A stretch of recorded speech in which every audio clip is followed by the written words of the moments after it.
Hi there, Jonathan Barnes with Accruit.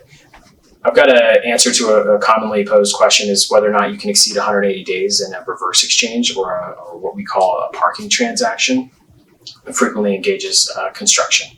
So the short answer to that is there is an exception to the general rule that you have to complete your exchange within 180 days, but that only applies when an accommodator entity owned by an exchange company actually holds title or holds indicia of ownership to the interest that will ultimately be acquired by the exchanger. So in other words, holds the replacement property in an accommodating or special purpose entity.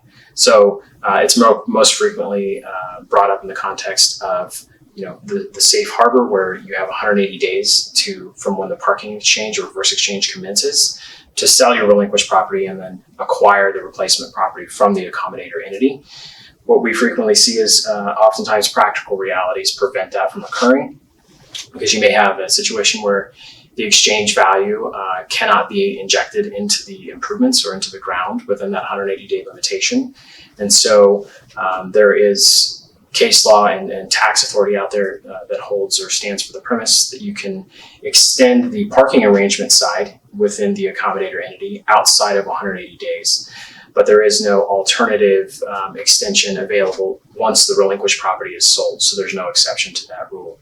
So once the relinquished property is sold and the forward exchange is commenced, you have 180 days to acquire your replacement property from the accommodator. So practically speaking, when you look at it and you say maybe an accommodator acquires a replacement property interest and then begins improvements for your benefit, it might be that those improvements are $5 million or $10 million, and that might take up to 12 months or 15 months to complete.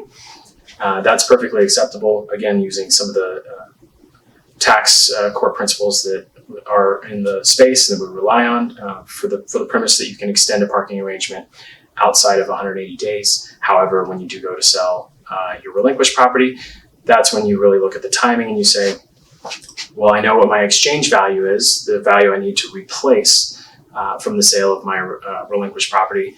If the replacement property is getting to the point where it's built up and the value is slowly approaching the exchange value that I need to acquire as my replacement property, that's when you can go ahead and trigger the sale of the relinquished property and begin the forward exchange transaction, which again is a strict 180-day timeline requirement. Thank you.